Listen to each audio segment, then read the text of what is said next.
Bidadi AI township project ನಿಂದ ಬೆಂಗಳೂರಿಗೆ ಎಷ್ಟು ಎಫೆಕ್ಟ್ ಇದೆ ಗೊತ್ತಾ? ಬಿಡದಿ ಎಐ ಟೌನ್ಶಿಪ್ ಪ್ರಾಜೆಕ್ಟ್ ಯಾವುದು?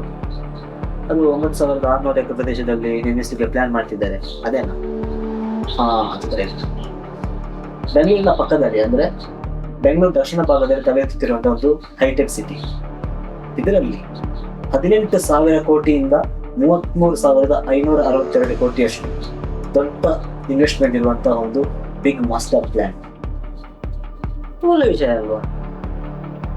ಈ ಯೋಜನೆ ಬಂದ್ರೆ ಬೆಂಗಳೂರಿನ ಟ್ರಾಫಿಕ್ ಎಲ್ಲ ಕಮ್ಮಿ ಆಗ್ತದೆ, ಮತ್ತೆ ಲಕ್ಷಾಂತರ ಜನರಿಗೆ ಕೆಲಸ ಸಿಗ್ತದೆ. ಹಾಗೆ ಇದು ಎಐ ಉದ್ಯಮಕ್ಕೆ ಜಾಗತಿಕ ಮಟ್ಟದಲ್ಲಿ ಮೂಲಸೌಕರ್ಯ ಸಿಗ್ತದೆ ಅಲ್ಲ. ನಿಮಗೆ ಗೊತ್ತಿರೋದು ಇಷ್ಟೇನಾ? 1,000 ಎಕರೆ ಅಷ್ಟು ಮರಗಳನ್ನು ಹೊಂದಿರುವಂತಹ ಕಾಡು ನಾಶ ಆಗ್ತದೆ, ಅಂತರ್ಜಲ ಮಟ್ಟ ಕುಸಿತ ಆಗ್ತದೆ, ನೀರಿನ ಕೊರತೆ ಎದುರಾಗ್ತದೆ. ಒಟ್ಟಾರೆ 26 ಹಳ್ಳಿಗಳಲ್ಲಿರುವ ಸುಮಾರು 10,000ಕ್ಕೂ ಹೆಚ್ಚು ಕೃಷಿಕ ಕುಟುಂಬಗಳು ಬೀದಿಗೆ ಬರುವುದಂತೂ ಪಕ್ಕ. ಇದಕ್ಕೆ ಬಿಡದಿ ಮತ್ತು ಬೈರಮಂಗಲ ಭಾಗದ ರೈತರು ಸುಮಾರು 15 ತಿಂಗಳುಗಳಿಂದ ಅಹೋರಾತ್ರಿ ಧರಣಿ ಮತ್ತು ಶಾಂತಿಯುತ ಪ್ರತಿಭಟನೆಯನ್ನು ನಡೆಸ್ತಾ ಬರ್ತಾ ಇದ್ದಾರೆ.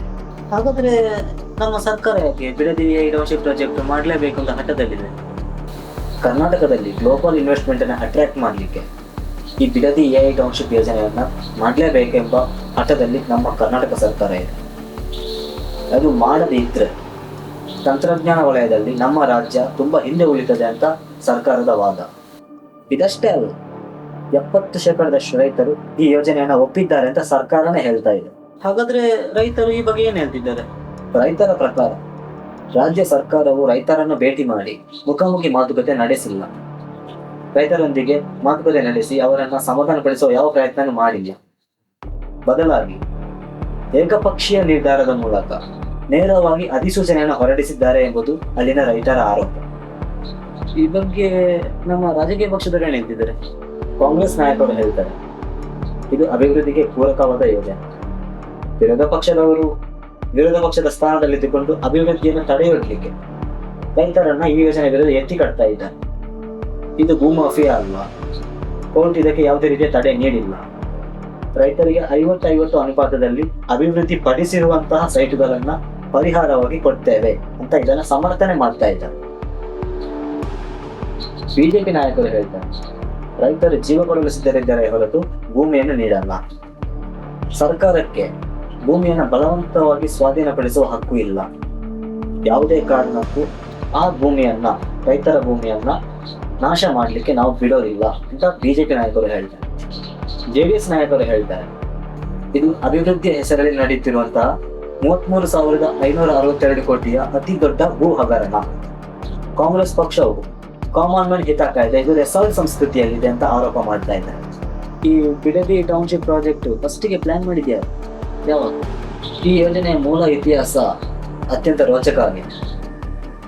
ಎಲ್ಲರೂ ಅನ್ಕೊಂಡಿರ್ಬೋದು ಈಗಿನ ಕಾಂಗ್ರೆಸ್ ಸರ್ಕಾರ ಈ ಯೋಜನೆಯನ್ನು ಆರಂಭಿಸ್ತಾ ಇದೆ, ಇದರ ಹಿಂದೆ ಈಗಿನ ಕಾಂಗ್ರೆಸ್ ಸರ್ಕಾರದ ನಾಯಕರಿದ್ದಾರೆ, ಇವರದೇ ಪ್ಲಾನ್ ಉಂಟು. ಆದ್ರೆ ಈ ಯೋಜನೆಯನ್ನು ಆರಂಭಿಸಿದ್ದು ಈಗಿನ ಸರ್ಕಾರ ಅಲ್ಲ.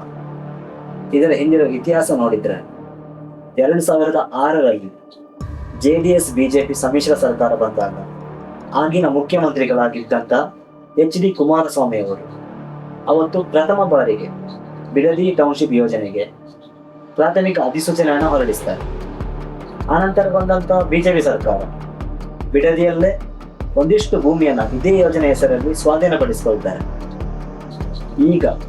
ಈಗಿನ ಕಾಂಗ್ರೆಸ್ ಸರ್ಕಾರ ಅದೇ ವಿಚಾರವನ್ನು ಇಟ್ಕೊಂಡು ಇದು ಕುಮಾರಸ್ವಾಮಿ ಅವರ ಕನಸಿನ ಕೂಸು, ಇದನ್ನು ನಾವು ಮುಂದುವರಿಸ್ತಾ ಇದ್ದೇವೆ ಅಂತ ತಿರುಗೇಟ್ ಕೊಡ್ತಾ ಇದ್ದಾರೆ. ಈ ಯೋಜನೆ 3 ಪಕ್ಷಗಳ ಪಾಲಿದೆ, ಆದರೂ ರಾಜಕೀಯ ಪಕ್ಷಗಳು ಒಂದಕ್ಕೊಂದು ಕಚ್ಚಾಡ್ತಾ ಇವೆ. ಅವತ್ತು JDS BJP ಅವರು ಕೂಡ ಇದಾನೆ ಮಾಡಿದ್ರು, ಇವತ್ತು ಕಾಂಗ್ರೆಸ್ ಸರ್ಕಾರ ಕೂಡ ಇದಾನೆ ಮಾಡ್ತಾ ಇದೆ.